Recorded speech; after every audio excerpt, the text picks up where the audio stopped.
Hi friends, praise the lord. Thank you so much for watching this video. आज हम discuss करने वाले हैं कि how to hear God's voice. परमेश्वर की आवाज़ को कैसे सुने, उसकी आवाज़ को कैसे पहचाने, परमेश्वर किस तरीके से बात करता है, हम उसकी आवाज़ को किस तरीके से समझें। कई बार क्या होता है, प्रार्थना में हम प्रार्थना कर रहे हैं, हमारी आवाज़ तो परमेश्वर सुन रहा है, लेकिन परमेश्वर की आवाज़ को हम कैसे सुने, ये बहुत ही ज़्यादा इंपॉर्टेंट है क्रिश्चियन लाइफ में। तो आज हम इसी चीज़ को डिस्कस करने वाले हैं। 3 ऐसे इंपॉर्टेंट पॉइंट्स बताता हूँ मैं आपको, जिसे सुन के आपको थोड़ा बहुत तो आइडिया ज़रूर मिल जाएगा कि हम परमेश्वर की आवाज़ को किस तरीके से सुन सकते हैं। चलिए शुरू करते हैं। सबसे पहला बहुत ही इम्पोर्टेंट, आपको विश्वास करना है कि परमेश्वर बात करता है। आपको विश्वास करना है इस चीज़ पे कि परमेश्वर ने आपको बनाया है एक रिश्ता बनाने के लिए। सिर्फ आपको बना के छोड़ नहीं दिया है, आपको फ्री विल दे के छोड़ नहीं दिया कि आप सब करो, अपने स्ट्रेंथ पे करो, लेकिन परमेश्वर ने हमें बनाया ताकि हम उनके साथ एक रिश्ता बना सकें। तो आपको सबसे पहले ये विश्वास करना है कि हाँ, परमेश्वर बात करता है। क्रिश्चियन लाइफ में ना विश्वास, फेथ, बिलीव एक बहुत बड़ा इम्पॉर्टेंट रोल प्ले करता है। तो आपको पहली बार तो सबसे पहले सुनने से पहले आपको विश्वास करना है कि हाँ, परमेश्वर बात करता है हम सभी से और हम उसकी आवाज़ को सुन भी सकते हैं। सबसे पहला हमें विश्वास होना चाहिए। Second, you need to submit your thoughts to God.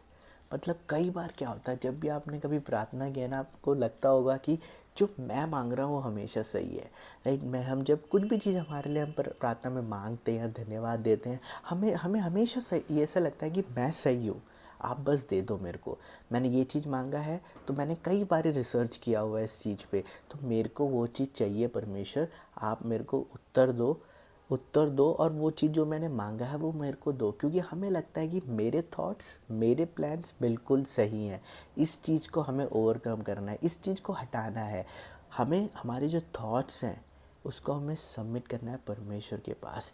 परमेश्वर तब अपने प्लान्स को रिवील कर पाए जब हम अपने आप को सबमिट करते हैं, तभी परमेश्वर अपने प्लान्स को हम सभी को रिवील करता है। वरना हम कभी नहीं समझ पाएंगे। अगर आप अपने प्लान्स में आपको जो लगता है वही सही है, अगर आप उस चीज़ों में उलझे हुए हो तो आप परमेश्वर की आवाज़ को नहीं सुन पाओगे। So you need to submit your thoughts to God. Third, बहुत ही इंपॉर्टेंट, जहाँ पे बहुत से लोग फेल हो जाते हैं, वो है कीपिंग पेशेंस। क्रिश्चियन लाइफ में जितना विश्वास, फेथ इम्पॉर्टेंट है, उतना ही ज़्यादा पेशेंस रहना भी बहुत इम्पॉर्टेंट है।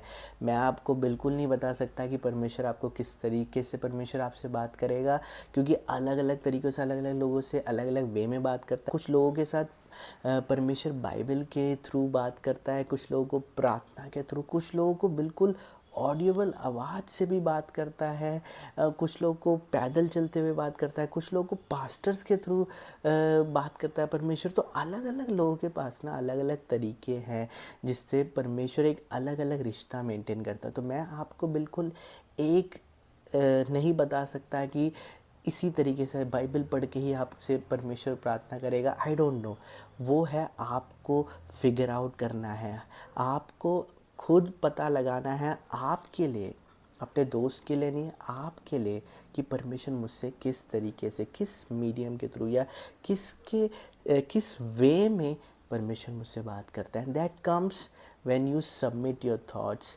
and that comes when you are patience. So you need to keep patience, you need to wait for the Lord to answer. जितने हड़बड़ी में हम रहते हैं ना, जितने हम जल्दीबाजी में रहते हैं, उतनी जल्दीबाजी में परमेश्वर हमारे लाइफ को नहीं लेके चलता है। He has a plan, so he has a time to answer, so you need to accept this.